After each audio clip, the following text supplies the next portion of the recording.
In today's video, I'm going to be talking about what I did to improve my art, the kind of approach I used to go into making studies, and help you so you can know if that is the same approach you should use when it comes to making your own studies and if that will help you improve your art. So when I started really struggling to improve in my art, when I figured out that my art was really bad, I was doing very poorly, my drawings really sucked and I couldn't get any job. No one was reaching out to me and trying to hire me because my art was really bad. And I really didn't know what to study at the time. I didn't know what to focus on. I ended up just starting out trying to focus on everything, which is actually the wrong way to go about it. So I joined a group called Crimson Daggers and it was headed by Dave Raposa, and he did a lot for us. He told us and taught us how we should approach doing studies, and essentially what that was narrowing down what you wanted to learn with your art. If you want to become like a character designer, or if you want to focus on making illustrations, or if you want to become a background painter and focus more on doing backgrounds and all that, you really had to nail down exactly what you wanted to become with your art, where you wanted to push your career further to, and then you will fine-tune your studies towards what you intended to do in the long run. So I myself just love doing characters. I really don't love painting backgrounds or drawing any really super detailed backgrounds. If you've seen any of my videos or any of my art, even you might not even find a single background, and that's just because I don't enjoy doing it. I suck at doing backgrounds, and if I want to learn that, I'll have to start developing a passion for backgrounds, and pretty much that will take a long while because I know it's not something that I enjoy doing. So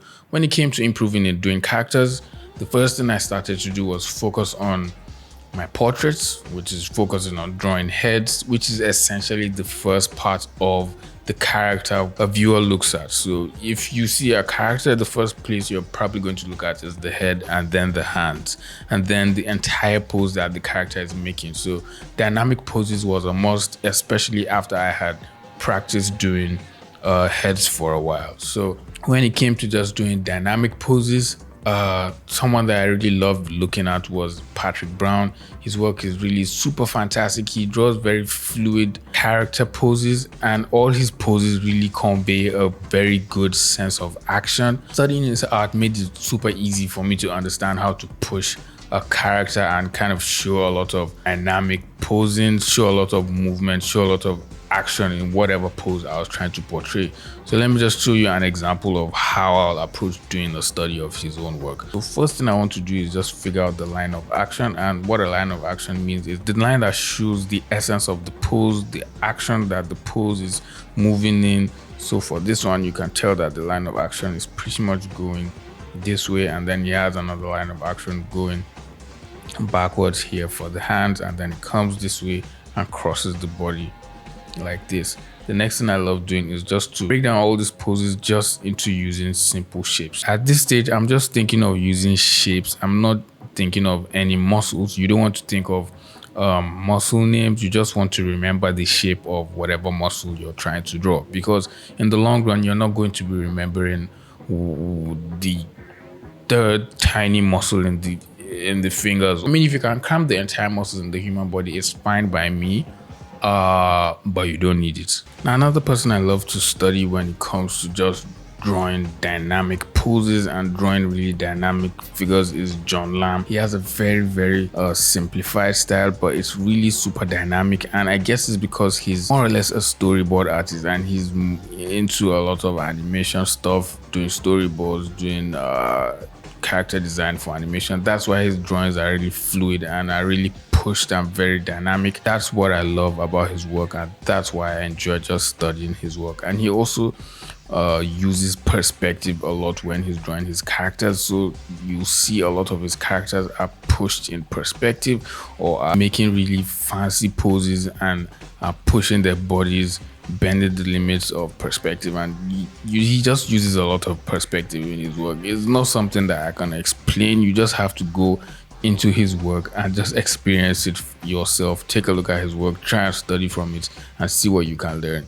And when it comes to doing studies for colors, if you're trying to improve your colors, you can never go wrong from studying from movie stills. That's what I did. That's what a lot of super talented artists do, or set some simple fruit on your desk, get a desk lamp, light the fruits, and you can also study that as well. That's going to teach you a lot about lighting, that's going to teach you a lot about form, and that is going to teach you a lot about rendering materials and textures. So if you're struggling with rendering a particular texture or a particular material, you can just grab something similar to that material that's in your house, keep it on a desk, get a desk lamp, set some light on it, and just study. Then you can convey that knowledge you've learned from that study right back into your painting immediately after you finish doing that study. That's the best way to apply your studies. So you don't just want to make blanket studies where you're just studying and not using the knowledge you've learned.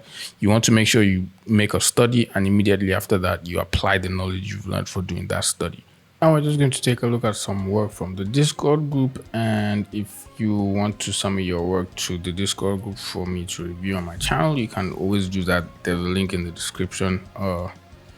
Just post your work in the Discord group and we'll get to it in just a few videos. This first image is from Ronan. It's pretty much looking good. I can tell it's a study from photos. Light is hitting the entire torso of your reference image right here. So the light is coming right down here from the top. But in your own image, you've made your light source come from kind of the left hand side, which is not what's going on in the reference image right here. The reference image has light coming down from straight on top. So that's something you want to look out for in your next study. You want to understand the direction that the light source is coming in from and how you can replicate that in your own image. Just make sure you're creating a character immediately after your studies, just to see if you can replicate what you learned without looking at the study.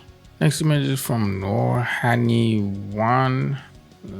Sounds like a nice name. It's just a girl doing some really fancy stuff. She's holding like a cute little bird and it's reflecting in her eye. So first things first that I would love to talk about in this image is you're painting your hair in like a single strand. So you're painting your hair just single strand. You want to approach it in a matter of thinking of the entire bunch, not just single strands. So try to paint in thinking of this big shape. So instead of painting one tiny strand, just start gradually applying your paint and just thinking of the entire shape that this big chunk of hair is making. And then you can start adding your highlights like right where you have the right towards the middle where the highlights will usually hit in hair. Instead of doing this, you might want to have just one big bunch here, and then like in the middle you can have your highlights, and then you do the same thing. It's just how hair works. You can check out any art from like artists that work in Riot Games. They do that a lot. They don't just paint single strands of hair. They usually just paint like the big bunch, and then when they want to detail, they just go in and start painting all the tiny little details when it comes to the highlight, and like painting in a lot of the smaller brushstrokes, smaller details of the hair. I love what you did with like the tiny strands of hair on this side. I really love that. And I love the amount of detail on the flowers right here. I can tell you put in a lot of work in this image. It's really great. This image is from Candy Pasta. She drew some girls, but the heads are not connected to the body. I don't know if that's what you're trying to go for in the image. Please explain to us what you're trying to go for in the image. Other than that, I think maybe their heads should be connected to their bodies. I don't know. Maybe it's just me. I think I feel a little bit weird. But anyway, I love what you're doing where you have the shoulders slanted this way, because that's actually how the torso will work. So if you have like a girl standing, and if you have a girl standing and her torso is slanting in one direction, our torso is slanting in one direction, the hip is going to slant in the opposite direction. So there's always like, it goes like this. So if the shoulders are slanting this way, the hip is going to slant the other way, and that's exactly what you've done here. hip is slanting the other way. So that's something you always want to think about when you're drawing characters, when you're drawing people. You always want to think where you're placing your shoulders. If you place your shoulders slanting this way, you have to remember that the hip is going to slant the other way. It's just how human beings work, and you can check it out. You can just stand and take a look at yourself and see how your body is even reacting, or take a look at your friends. Just take a look at real life. This happens. This is real life stuff. Now, this image is from Precious. Man, this image is just wow. Like you should be the one teaching us. You should come and give us tutorials, man. We need to learn from you. What? This looks like Sparth. It feels a lot like Sparth. But this is a really fantastic painting. I love it. I can't say anything bad about this. This is just wow. This is insane. Atmospheric perspective here. You can tell that there's the design going here, but because it's further back in the background, we're just seeing the silhouette of this shape.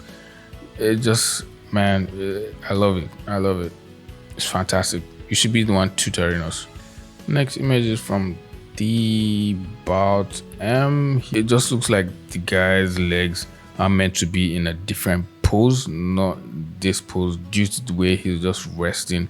His torso is too calm, and then this leg right here doesn't even like this. What's going on with the legs right here? This would have worked if there's a perspective grid. You could have placed a perspective grid at the bottom right here, and then you have your foot close to the camera, so the foot will be very big and the tip of the skateboard will be very big, and then you can have your character in the background. That would have worked so much better, and it would have made the image look very, very dynamic. So that's something you can always go back and check out in your own work. Just try that out in your own work.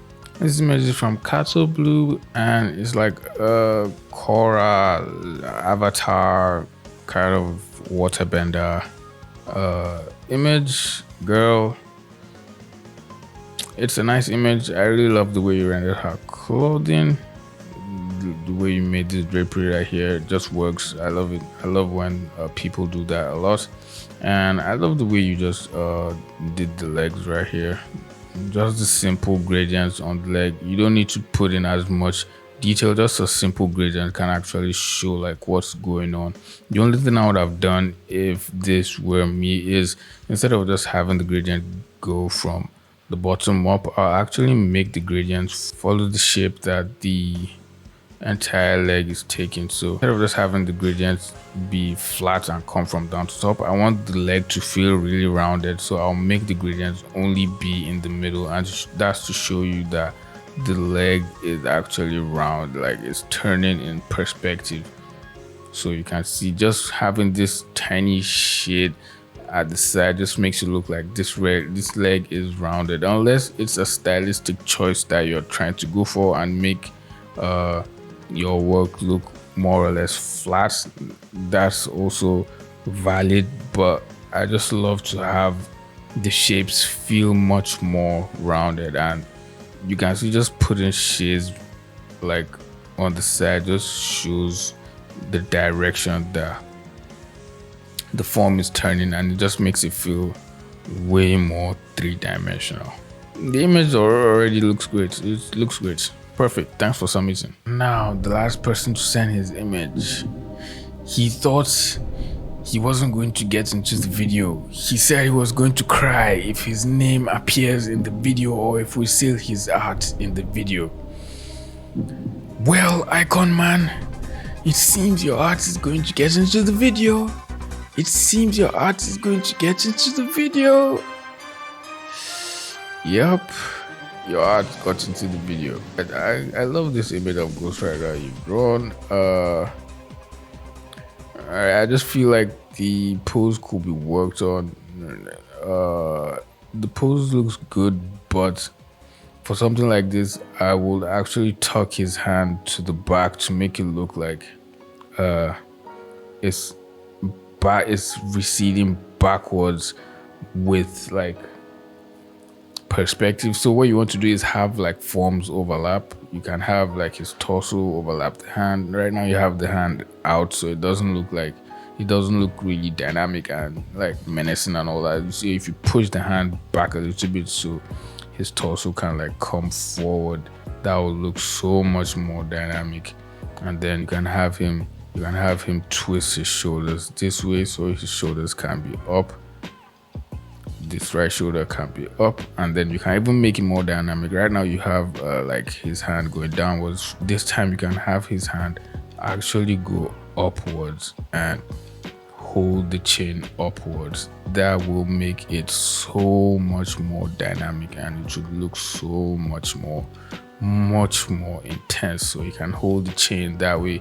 You can even make him do something fancy with it. Starters, I'd say this pose, something like this, can work, but you can always push it and make it much more dynamic. But a simple pose like this always works. Just have like him doing something like this, and this will just work. It just makes the character look much more like heroic, because you have like a triangular pose going on, and like the character is in a more dynamic position. You have forms overlapping. You have this leg overlapping the leg at the back. You have his torso overlapping his hand, this hand overlapping the rest of the arm. You just have some things going on in the image that just makes it look much more dynamic. And then you can always go back in with your lighting, painting the flames and painting the blue lights. But for something like this where you have like hot flames right here, you don't want to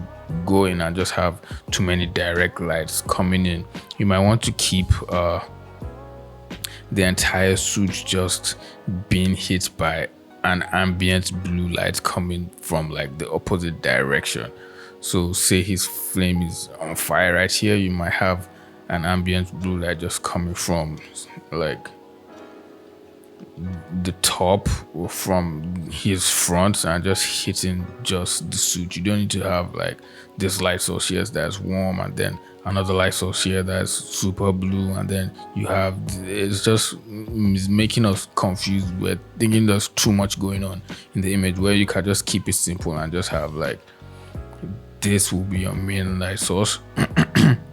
This will be your main light source. So obviously, because his Ghost Rider, his skull is going to be on fire, so you can use that to like light this part of the image. You can use it to light a bit of the suit, so it can hit some parts of the suit. And then every other thing you want to do is just to make sure that the rest of the suit is just being hit by like an ambient blue light source. You don't need to have like a ton of lights in the image. Just simple lights like this always works. Keeping it simple is the best thing that you can do to an image. I don't want to keep scribbling on this. It will just make it look nasty, but you get what I'm saying. Just make sure you're keeping it simple. You don't want to overcomplicate things. If you keep it simple, your image will look much more better, and it will be easier to convey the message you're trying to tell with your light source. You don't have to complicate it. You don't have to have 3 light sources for someone to know you know what you're doing with your light, or you understand lighting. You don't need to have multiple light sources. Yeah, it's a really fun image. I'm really glad you submitted your work. I read your message in chat. You said you weren't even drawing before like seeing any of this, and it's really just impressive to see how far you've come. I really love it. Thanks so much for submitting your work, man, and I'd love to see more of your work in the future. Yeah, this month is going to be dedicated to my subscribers, so make sure you're subscribed to my channel and make sure you are in the Discord group so you can send your art for me to review, for me to look at, and for me to pretty much show it on my channel. And make sure you guys are getting as much eyes as you can on your work and helping each and every one of you improve however little I can, just by like talking about your work and showing you what you should be doing. You get the gist. So make sure you join the Discord group. There's a link down in the description, and yeah, I'll see you guys there.